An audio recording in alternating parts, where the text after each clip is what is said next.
Hello hello! Aujourd'hui on parle d'un sujet qui peut vous arriver ou peut-être vous est déjà arrivé, il s'agit donc de la panne de lecture.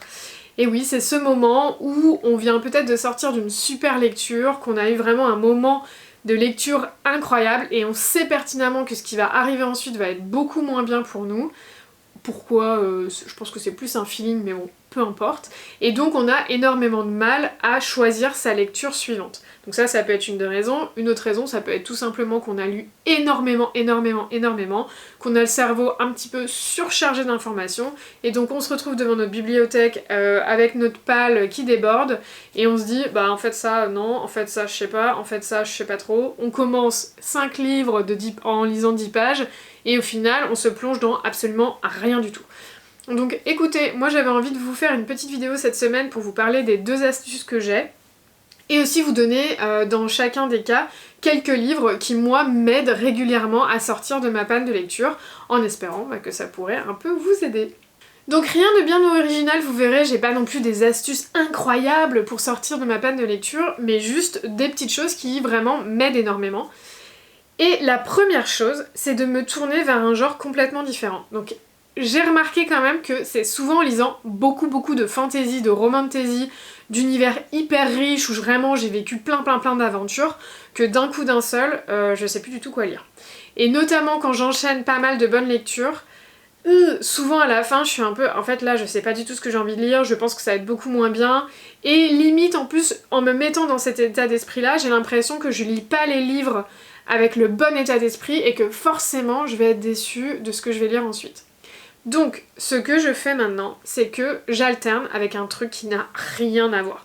C'est-à-dire que je change de genre complètement, et personnellement, je me tourne plutôt vers un truc que moi je considère comme être un peu doudou.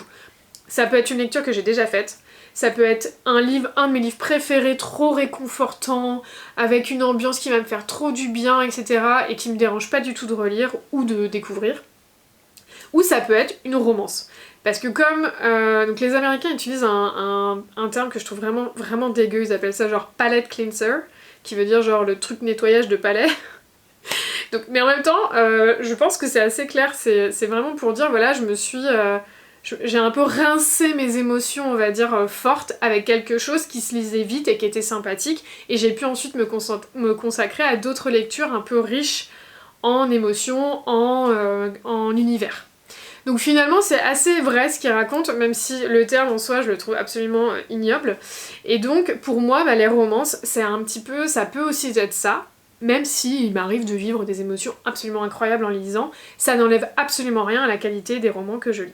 Du coup je vous présente aujourd'hui 5 livres ou 5 genres qui pourraient peut-être vous aider à passer à travers votre panne de lecture et qui rentrent du coup dans cette catégorie doudou, mignon, romance. Alors je ne pouvais pas ne pas vous parler du coup dans la série des romances de Bridgerton. Évidemment, donc vous connaissez, si vous connaissez pas le phénomène Netflix, je sais pas comment vous êtes passé à côté parce qu'on est inondé d'informations.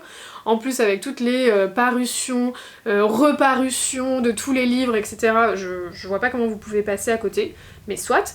Donc dans Bridgerton, on suit du coup une famille de 7 enfants, si je me trompe pas, ou 7 ou 9, je sais plus trop combien ils sont, parce que bon, ils sont toute une flopée. Et on va suivre en fait à chaque fois l'histoire d'amour d'un des enfants, comment elle va se monter, quelle va être la personne, etc.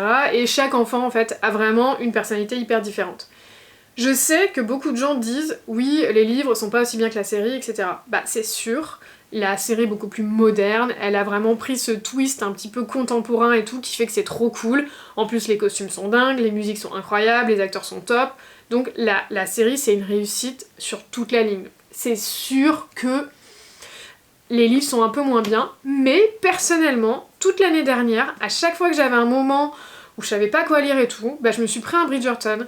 Ça se lit hyper vite, c'est hyper simple, il n'y a pas de prise de tête et franchement ça passe hyper bien. Donc moi je vous conseille, si jamais vous les avez déjà lus, moi je vous conseille aussi de vous tourner vers toute la catégorie des livres Regency, parce qu'en fait c'est un peu les mêmes autrices, c'est un peu les mêmes univers, enfin on est vraiment dans cette ère régence où on va être voilà, sur du slow burn, parfois ils sont quand même un petit peu spicy, hein, on va pas se mentir.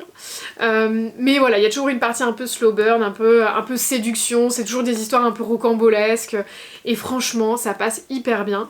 Je vous conseille sincèrement d'aller vous diriger vers des des magasins de seconde main type Gilbert Joseph parce que vraiment il y en a une flopée à chaque fois. Moi je les achète par 2, par 3 parce que bon déjà il y a eu énormément de parutions dans ce genre là et en plus maintenant ils sont dans des éditions trop mignonnes je trouve et franchement je les achète tous en occasion et ça me coûte vraiment rien du tout. Donc voilà, se faire une petite pile comme ça avec des synopsis qui vous plaisent bien, en avoir 3-4 de côté pour vous dire bon allez à chaque fois que je suis un petit peu au bout de ma life bah j'en sors un. Moi je vous conseille, c'est vraiment ce que je fais et à chaque fois je suis pas déçue. Certes, c'est pas des histoires qui seront impérissables, que vous allez garder, enfin des romances en tout cas qui seront impérissables et que vous allez garder en tête toute votre vie, mais ça fonctionne assez bien. Pour la petite histoire aussi, sachez également qu'il y a énormément de régence qui se passe au moment de Noël. Donc si vous cherchez aussi des petits palette cleansers, faut que j'arrête avec ce terme, c'est vraiment trop dégueu. On va dire, je sais pas, il va falloir qu'on trouve un autre nom. Pour la période de Noël, parce que pareil, quand on est un peu pendant les fêtes, il y a plein de gens, on a du mal à se concentrer, on sait qu'on n'a pas forcément envie de prendre une fantaisie un peu lourdingue et tout qui va faire qu'on va lire 2 pages puis 3 pages, etc. Bah ça aussi c'est pareil, ça marche trop bien et comme je vous dis, il y en a tellement à la période de Noël, et bah franchement trop mignon. Donc si ça vous intéresse, dites-le moi, je vous ferai une petite sélection, moi j'en ai lu déjà pas mal. Mais en tout cas voilà, les romans Régence, n'hésitez pas, ça marche à tous les coups. Ensuite dans la catégorie romance, j'avais envie de vous en présenter plusieurs parce que moi évidemment j'ai mes petits chouchous, enfin il y a plein d'autrices que j'adore.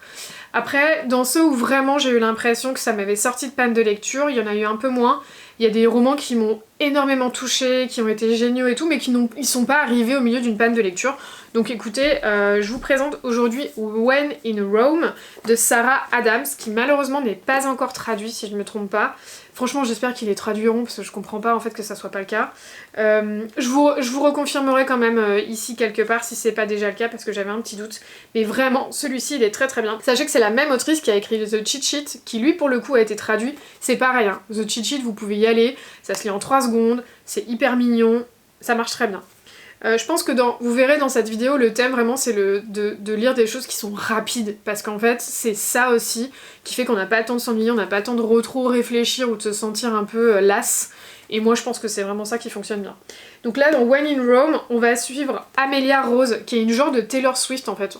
Franchement mettez-vous ça en tête, ça va vous aider. Et du coup c'est genre la star ultra connue qui a passé sa life sur scène, qu'en peut plus parce que là elle est en burn-out du burn-out quoi, et qui donc à un moment donné prend sa caisse et s'enfuit en fait de chez elle plus ou moins, et va tomber en panne au beau milieu de nulle part, dans une petite ville qui s'appelle Rome du coup, qui va tomber en panne évidemment dans l'allée d'un gars cette petite personne, qui va lui dire bah vous êtes gentil mais est-ce que vous pourriez en fait sortir de mon allée parce que vous avez absolument rien à faire là. Et donc le problème c'est que elle sa voiture est complètement cassée et donc pour s'en sortir, ce qui va se passer c'est qu'elle va finalement décider de faire plus ou moins son burn-out à Rome, c'est-à-dire vraiment de prendre le temps de réparer sa voiture, de passer du temps avec les habitants. Elle va donc squatter chez ce petit monsieur qui s'appelle comment d'ailleurs ? Qui s'appelle Noah, qui détient une pâtisserie en plus. Franchement c'est trop cute. Donc c'est une histoire d'amour trop mignonne, c'est un peu cliché, mais c'est vraiment chouchou à crever. Les deux sont vraiment trop choux. Sachez que on va suivre en fait Noah et Amelia, et en fait au fur et à mesure des tomes, on va suivre les sœurs, l'histoire d'amour des sœurs de Noah, qui sont tout aussi mignons. Enfin ça a vraiment cette vibe small town avec la star qui arrive mais qui est pas du tout en mode starlet, qui est vraiment hyper simple et tout, et au final qui est vraiment en train de vivre un moment de sa carrière un peu compliqué, et donc vraiment je vous le conseille 1000 fois. Moi mon préféré c'est le tome 2 qui s'appelle Practice Makes Perfect, où on va suivre une des sœurs de Noah qui est fleuriste, et c'était une de mes romances préférées. Donc vraiment la série des Sarah Adams, n'hésitez pas, comme je vous disais, Cheat Sheet, celui-ci, comme vous voulez. Si vraiment il n'est pas traduit, mais je vous le reconfirmerai, j'ai vraiment un petit doute, vous pouvez vous plonger dans Better Than the Movies de Lynn Painter ou dans Flawless de Elsie Silver. C'est des univers qui n'ont absolument rien à voir. Là on est vraiment dans une romance no smut, adolescente, trop mignonne, avec énormément de références au rom-com. Et ici on est dans une romance de cow-boy avec un mec qui fait du rodéo mais qui a fait n'importe quoi sur les réseaux, et donc pour ne pas que sa carrière soit trop ruinée, on lui assigne une nana qui va le suivre du matin au soir et qui va prendre en charge un peu son marketing. Évidemment, il va en tomber amoureux. Donc là, en revanche, je pense qu'on est aux opposés du spicy, hein. Donc là, il y a zéro spice. Là, c'est bien bien spicy, c'est pas très imagé, c'est assez cru, donc voilà. Mais en revanche, c'est pareil, mêmes histoires, tout ce qui est un peu romance contemporaine, foncez, ça fonctionne toujours bien, en tout cas pour moi, ça m'a jamais fait défaut. Ensuite, il y a 2 petits livres encore doudou que j'ai envie de vous présenter. Évidemment, je ne pouvais pas ne pas vous présenter La petite boulangerie du bout du monde de Jenny Colgan, qui est vraiment mon petit roman doudou, où là, cet été, typiquement, je l'ai relu.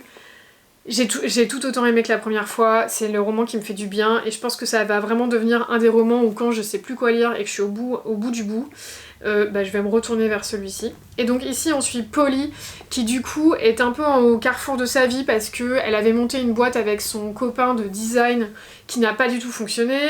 Au final leur couple s'est complètement cassé la figure aussi. Il lui reste vraiment pas beaucoup de sous, et donc elle décide de s'enfuir sur une petite île et de prendre un appart un petit peu décrépit et de commencer à faire le point, au tout du moins là-bas, sachant que notre petite amie Polly est aussi une fanat j'allais dire de boulangerie, pas du tout, elle adore faire du pain quoi. Et donc du coup, elle va se retrouver dans cette petite île, elle va faire la connaissance de plein de gens là-bas, et franchement, va s'en suivre tout un tas de péripéties trop mignonnes. C'est un livre doudou, faut pas se prendre la tête, faut pas chercher une intrigue de ouf, mais en revanche, je trouve que la romance fonctionne très très bien. J'adore le personnage de Polly, que je trouve hyper intéressant pour le coup pour une héroïne de ce genre de livre. Moi je la trouve hyper bien, enfin vraiment... c'est la nana où même quand elle touche le fond, elle se dit bah en fait là je peux que remonter. Donc vraiment, si vous cherchez aussi ce genre de livres qui sont réconfortants, n'hésitez pas. Et enfin, mais pas le dernier, j'avais envie de vous présenter bien évidemment The House in the Cerulean Sea, la maison au bord ou au bout de la mer Cérulaine, je sais plus comment ils l'ont traduit, je suis désolée, de T.J. Klune, qui du coup en effet est traduit, je crois qu'il est sorti aux éditions de Saxus si je me trompe pas. Ça c'est pareil, pour moi ça a été un livre vraiment arrêt de panne de lecture, je l'ai lu en été il y a 2 ans je crois. Et en fait, on va suivre un homme qui s'appelle... Attendez, je reprends juste son nom. Linus, voilà. Donc il s'appelle Linus, et dont le rôle est un petit peu d'enquêter dans les orphelinats et dire si les choses se passent bien ou pas bien. Et en fait, il fait tellement bien son travail qu'un jour, il va être envoyé dans un orphelinat qui est très très très spécifique, qui est donc l'orphelinat que vous voyez ici. Et il va se rendre compte qu'en fait, c'est un orphelinat de créatures magiques. Et donc qui est donc tenu par un homme qui s'appelle Arthur, et on va retrouver un nain, l'incarnation de Lucifer, enfin voilà, vous voyez, c'est tout un truc. Et en fait, Arthur, il a vraiment à cœur d'aider ses enfants à vivre une vie la plus normale possible, à s'accepter, à s'aimer. Et donc Linus, il va mettre les pieds dans tout ça, en pensant qu'il est vraiment là pour faire fermer cet orphelinat, et en fait au fur et à mesure il va se prendre d'amour pour l'intégralité des habitants de cet endroit.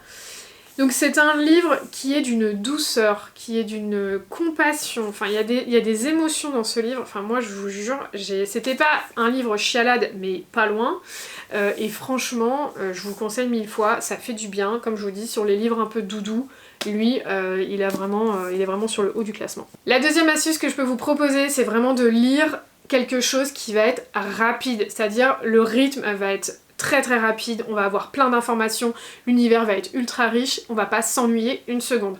Moi je sais que quand je suis en panne de lecture, je suis incapable de lire un livre lent. Alors pour autant, j'adore ça, il y a plein de livres lents ou dont l'intrigue en tout cas met son temps à se créer, que j'ai énormément aimé. Typiquement le dernier en date c'est L'Ascension de l'héritière de Chloé Peñaranda, qui est incroyable, mais dont voilà, l'intrigue est un petit peu plus lente, donc je vous l'ai pas proposé aujourd'hui. Pour autant, il y a plein de livres qui se lisent en 2 minutes chrono parce que franchement on n'a pas le temps de s'ennuyer et puis voilà, ça nous consume, et donc je vous les présente aujourd'hui. Je ne pouvais pas vous parler de livres qui sont trop bien ou qui vous sortent d'une patte de lecture sans vous parler de Brigid Kemmerer. Vous savez, c'est une de mes autrices favorites ever de fantasy, je l'adore. Je lis absolument tout ce qu'elle écrit, et franchement, que ça soit sa série A Curse so Dark and Lonely, que ça soit la suite Forging Silvers, que ça soit Defy the Night, mais n'hésitez pas, foncez, c'est ouf. Donc franchement, Defy the Night et A Curse of Dark and Lonely sont deux séries qui sont traduites. Alors je ne sais plus vous dire où, je vous retrouverai exactement qui les a sortis. Et donc dans A Curse of Dark and Lonely, pourquoi je vous conseille plutôt celui-là que Defy the Night? Je pense que Defy the Night a une construction globale qui est plus intéressante, il y a une intrigue qui est un peu plus intéressante, mais en termes de fast pace, je pense que A Curse of Dark and Lonely est plus rapide. Donc l'intrigue va mettre moins de temps à se construire parce que c'est une histoire qu'on connaît déjà étant donné que c'est une réécriture de La Belle et la Bête. Donc on suit une jeune femme qui s'appelle, et à chaque fois je me souviens jamais de leur nom, et je suis bien désolée, qui s'appelle Harper, qui vit dans notre monde et qui du jour au lendemain va se retrouver enlevée pour être catapultée dans un château, complètement enfermée, hein, et qui va devoir en fait sauver le royaume. Mais en fait elle comprend pas très bien comment elle est censée sauver le royaume, alors qu'en fait en vrai elle a absolument rien de spécial, qu'elle a jamais eu envie de se retrouver là. Donc forcément ça la met pas dans les meilleures conditions pour coopérer avec les deux mecs qui sont dans le manoir et qui ont l'air déjà complètement irascibles et un petit peu barjots. Donc du coup, ce qui est génial dans cette série, c'est que vraiment Harper, on peut vraiment s'identifier à elle. C'est pas comme Fair dans Akotar, vous voyez, on est un peu genre... Bah on a un peu rien en commun. Alors que là, Harper, elle va se faire plein de réflexions, etc. où très vite on se dit bah ouais c'est vrai que moi je pense que j'aurais fait ça, bah ouais c'est vrai j'aurais tenté ça, etc. Et donc ça fait qu'on s'attache très vite au personnage et que très rapidement on a envie de savoir bah, ce qui va lui arriver, comment l'histoire va se dénouer. Donc je vous conseille, c'est hyper bien écrit, ça passe en 2 minutes. Les 3 sont pareils, ça prend 2 secondes à lire et c'est génial. Au fur et à mesure des tomes, on suit des personnages différents, donc c'est vraiment très chouette. Et vraiment, la série spin-off Forging Silver into Star, mais j'ai qu'une hâte, c'est que la suite sorte, parce que vraiment, c'est une de mes séries favorites. J'ai eu un coup de cœur monumental sur ce livre. Donc voilà, Bridget Kemmerer, valeur sûre si vous voulez sortir d'une panne de lecture. Autre ambiance, autre série qui est une de mes favorites et qui vraiment, là pour le coup je pense que je l'ai lu et les relus mais un nombre de fois incalculable à chaque fois que j'avais une panne de lecture. Et j'arrive quand même à me tromper sur le titre parce que récemment je vous en ai parlé et je crois que je l'ai appelé Le livre des sortilèges et en fait c'est Le livre perdu des sortilèges. Ce qui est quand même drôle que je me trompe étant donné que c'est quand même tout le thème du livre, hein, c'est qu'il y a un livre qui est perdu. Donc c'est la série de Deborah Harkness qui s'appelle... Parce qu'elle s'appelle pas comme ça en anglais. Je vous retrouvais le nom. C'est pas la journée aujourd'hui, clairement. Donc on va suivre dans cette histoire Diana Bishop, qui est donc une sorcière, mais qui, elle, a décidé de n'avoir absolument rien à voir avec la magie. Ça ne l'intéresse pas. La magie, pour elle, c'est synonyme de tragédie, puisque c'est ça qui lui a fait perdre ses parents. Elle a été élevée par sa tante, donc là on est un peu dans un modèle ensorceleuse, mais croyez-moi, on s'arrête là parce que ça n'a absolument rien à voir comme histoire. Puisque ce qui va se passer, c'est que Diana, c'est donc une académicienne, il était pas facile celui-là, qui va être invitée à Oxford pour venir étudier et réaliser, je sais plus si c'est sa thèse, mais enfin voilà, une étude, etc. Et elle va faire appel dans la bibliothèque à un homme pour l'aider en fait finalement à sortir des bouquins. Parce que vous savez, c'est le genre de bibliothèque où vous pouvez pas venir et prendre un livre, vous devez faire une demande en fait. Je sais pas pourquoi je vous raconte ça, c'est pas du tout important. Mais voilà, c'est gratos. Et donc elle va commander, elle va demander à ce qu'on lui sorte un livre qui est donc Lashmol 782. Et ce livre va être hyper bizarre, c'est-à-dire que vraiment il va commencer à se passer des choses, il y a une partie de l'encre qui va s'infiltrer en elle et tout, elle va dire oh là là, vas-y, en fait ça c'est pas du tout un livre alchimique, c'est un vrai livre de magie, j'en veux pas, je le repose.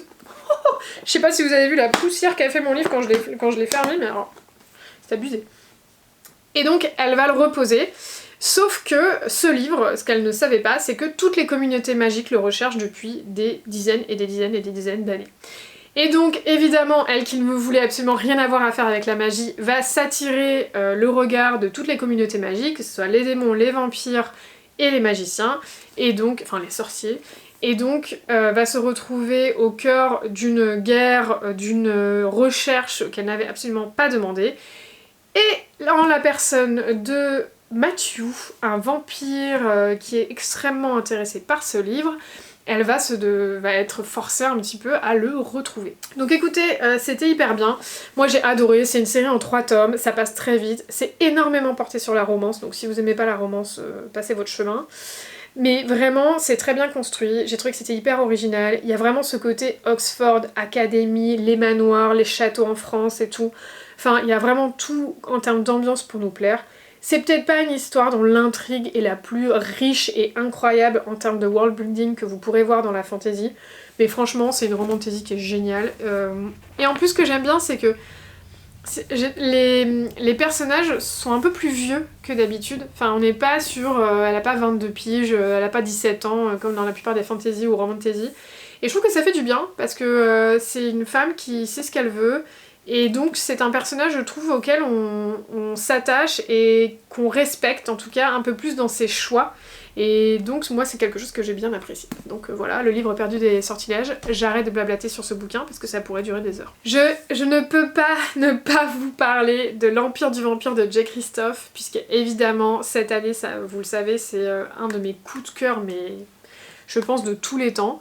Alors oui, vous allez me dire, t'es mignonne chouchou, quand je suis en panne de lecture, j'ai pas forcément envie de me taper une énorme pavasse. Eh bien vous auriez énormément tort, parce que l'Empire du Vampire, ça se lit comme ça. Enfin vraiment... C'est un livre que je n'attendais pas, c'est un livre que j'imaginais pas une seconde devenir un coup de cœur, et pourtant, mais qu'est-ce que j'ai kiffé ma lecture! Enfin, en fait, on va suivre Gabriel de Leon, qui est du coup un chasseur de vampires, dans un monde où il n'y a plus de soleil. Donc en fait, toutes les créatures de la nuit sortent et s'y donnent à cœur joie pour tuer les humains. Et on suit Gabriel, du coup, au début de l'histoire, qui est enfermé dans une cellule et qui est sur le point d'être exécuté. Donc autant vous dire qu'il semblerait que l'histoire se termine pas ouf pour lui.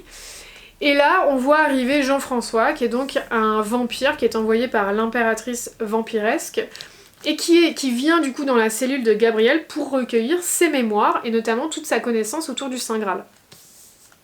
Et vraiment, quand on commence, on se dit ouais, ok, d'accord, bon, c'est pas le pitch de l'année, mais en fait, c'est un truc de dingue. Il se passe 1 milliard de choses. Le personnage de Gabriel de Leon est ouf, il est ultra bien écrit. Les péripéties de sa vie, en fait on se prend à se dire mais je pense qu'il pourrait me raconter sa vie pendant 10 tomes, que je serais toujours genre ah ouais, tellement il lui arrive de choses, et puis franchement il prend tellement cher, enfin vraiment c'est un peu à la Game of Thrones où vraiment on se dit mais c'est pas possible, il peut pas encore arriver un truc horrible. Si, il peut encore arriver des trucs horribles. Donc vraiment Jay Kristoff de ce côté là, il s'est un peu donné à cœur joie sur ce personnage, mais vraiment c'est ouf, enfin n'hésitez pas à y aller. L'univers est ultra riche, c'est écrit d'une main de maître. J'ai trouvé que c'était beaucoup moins long que Nevernight, qui est aussi une série de Jay Kristoff que j'aime beaucoup, mais que j'aime beaucoup moins que celle-ci. Parce que vraiment ici, en termes de rythme, ça va très vite. Donc vraiment, si vous voulez sortir d'une panne de lecture et en même temps lire un livre qui va vraiment vous rester dans vos annales de lecture de fantasy, bah n'hésitez pas. J'avais très envie de vous présenter cette série parce que c'est une série très chère à mon cœur. J'aime énormément l'écriture de cette autrice et j'ai vraiment eu un coup de cœur monumental pour ce livre. Il s'agit donc de Caraval de Stéphanie Garber. Donc ici dans cette histoire on va suivre Donatella et Scarlett qui sont deux sœurs qui vivent vraiment sous le joug d'un père absolument tyrannique. Et Scarlett, son plus grand rêve c'est un jour d'assister à Caraval, qui est un genre de cirque qui se met dans des endroits où personne ne sait, c'est hyper mystérieux, tout ce qu'on sait c'est qu'on vit des folles aventures quand on est là-bas, où tout se mêle entre réalité, onirisme, rêve, rien n'est très clair. Un jour, elle reçoit du coup la lettre de Légende, le grand maître de Caraval, qui l'invite à participer à l'édition de cette année.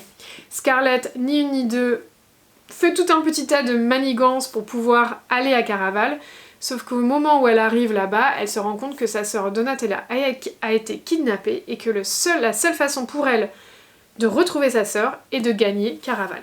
Puisqu'en effet, ce cirque en fait est comme une série d'épreuves qu'il faut arriver à gagner, il faut arriver en fait à survivre à Caraval, et là on vous accorde un vœu, un souhait. C'est une série magnifique. L'écriture de Caraval est absolument incroyable. C'est-à-dire que je m'attarde pas très régulièrement sur l'écriture, alors hormis avec Jay Kristoff parce que c'est tellement original, acerbe, etc. que forcément ça ressort, mais en général c'est pas forcément quelque chose qui va me sauter aux yeux, mais dans Caraval si. Enfin vraiment, c'est un livre magnifiquement écrit, il y a énormément de références à la couleur, c'est très visuel, et Dieu merci parce que c'est un livre... Il se passe tellement de choses. En fait, comme on est dans une course contre la montre, bah forcément ça se dévore parce qu'on se dit mais il faut qu'elle y arrive, il faut qu'elle y arrive, il faut qu'elle y arrive. Et en fait, je crois que ça se joue sur 3 jours ou 3 nuits pendant lesquelles ils sont au sein de Caraval et il faut qu'elle arrive à retrouver sa sœur en fait. Et c'est vraiment génialissime. Je sais qu'on a beaucoup parlé de Once Upon a Broken Heart, qui est aussi de Stephanie Gerber, mais qui est du coup un spin-off, qui pour le coup est beaucoup plus centré sur la romance. Là, il y a une grosse partie romance, mais il y a surtout une grosse partie intrigue de fond et Caraval. Et là, vraiment, j'ai trouvé que l'univers autour de Caraval, des cartes magiques, etc., est beaucoup plus développé, beaucoup plus riche que dans Once Upon a Broken Heart, qui est finalement... la romance prend la grosse part et le reste, enfin l'univers est un petit peu en fond quoi. Donc vraiment, je vous conseille 1 milliard de fois de lire ce livre, c'est sublime et ça vous fera forcément sortir de votre panne de lecture. Pour le dernier livre que j'avais envie de vous présenter, ça ne sera pas non plus une surprise parce que c'est un des petits coups de cœur de l'année, il s'agit de Ce cœur empoisonné de Kaylin Barron. Écoutez, je sais que cette autrice ne fait pas toujours l'unanimité et je vous dirais que j'avais lu Cinderella is Dead d'elle que j'avais absolument détesté. Enfin, je suis désolée de dire ça, mais vraiment, c'était pas du tout une réussite pour moi ce roman. Mais celui-ci qui est paru aux éditions Sabran, c'est vraiment une petite pépite. Je vous conseille 1000 fois, même si vous n'avez pas aimé ces autres romans. Vous pouvez vraiment y aller les yeux fermés sur celui-ci parce qu'il est extrêmement réussi. On va suivre du coup Briseis, qui est une jeune femme qui a un don très particulier qui est de faire pousser les plantes. Enfin, elle touche des plantes, elle se réanime, etc. et tout. C'est assez spécial. Et ces deux mamans qui sont fleuristes lui ont aussi plus ou moins transmis finalement la passion des plantes et des fleurs. Donc c'est vraiment quelque chose qui l'entoure dans sa vie. Jusqu'au jour où Briseis, qui en fait a été adoptée, reçoit une lettre qui lui explique qu'elle hérite d'un domaine. Donc comme avec ses mamans, elles sont un peu dans un moment de vie un peu compliqué financièrement parlant, elle décide du coup d'aller s'installer dans ce domaine et de voir un peu ce qui va s'y passer. Et au sein de ce domaine, eh bien, Briseis va réussir déjà à remonter finalement le fil de son histoire personnelle pour comprendre aussi un peu d'où viennent ces pouvoirs-là. Et va faire la découverte dans le fond de son jardin d'un espèce de jardin secret qui détient bien des mystères. Donc vraiment, je vous conseille 1 milliard de fois, je pense que je l'ai gobé, enfin il n'y avait pas d'autre mot, ce livre, ça a fait comme ça. C'était trop bien en fait, parce que c'était du young adulte tellement bien écrit, avec des personnages qui étaient chouettes, qui étaient pas incohérents, qui avaient pas ces... Vous savez, ces traits de caractère d'adolescents qui nous saoulent, là où ils prennent toutes les mauvaises décisions, on se dit mais c'est pas possible, enfin ok ils ont pas le cerveau fini, mais enfin quand même. Non vraiment là c'était trop bien. Il y a beaucoup de représentations, et ça j'ai trouvé ça trop chouette. C'est un livre en écriture inclusive, pareil, moi c'était ma première fois, j'ai adoré cette expérience alors que j'avais vraiment peur que ça me déstabilise. J'ai trouvé que c'était génial. Ce livre est à mettre entre toutes les mains, il n'y a pas de smut, vous pouvez y aller les yeux fermés, on est vraiment sur l'intrigue, en plus l'intrigue va mêler un côté donc apothicarie, déesse, etc. C'est génial, je vous le conseille 1 milliard de fois. Si vous avez envie d'un truc qui va vous sortir de votre panne de lecture, foncez, foncez, foncez. Voilà pour ma petite palle, enfin je vous dis petite mais bon comme je vous raconte en long, en large, en travers à chaque fois là, tous les bouquins ça a dû encore prendre une demi-heure, 40 minutes, enfin bon on verra bien au montage. En tout cas voilà, j'espère que ça vous aura plu. Comme vous avez pu le constater, je vous ai pas parlé de livres qui sont pas sortis, je vous ai parlé de livres aussi qui étaient parfois un peu anciens.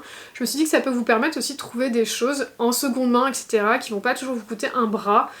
Moi j'avais envie aussi d'introduire ce genre de choses dans mes vidéos parce que je trouve que parfois on se concentre énormément sur tout ce qui est nouvelles sorties, etc. Mais notre palle devient énorme et en plus avec des livres qui maintenant commencent à coûter de plus en plus cher. Et donc voilà, là je me suis dit qu'avec cette sélection là, normalement vous devriez pouvoir y trouver votre compte et potentiellement aussi à petit prix, donc c'est plutôt un double succès. J'espère que ça vous aidera, si c'est le cas n'hésitez pas à me dire en commentaire. Si vous avez d'autres astuces pour vos pannes de lecture, ça me fera aussi plaisir de les lire. J'espère que ce genre de vidéo un peu petit conseil accompagné de pales vous plaira. J'en ai normalement 2 ou 3 autres de prévus donc j'espère que ça sera le cas. En attendant, je vous souhaite de passer d'excellentes lectures, de passer une magnifique semaine et je vous dis à la semaine prochaine. Bye bye!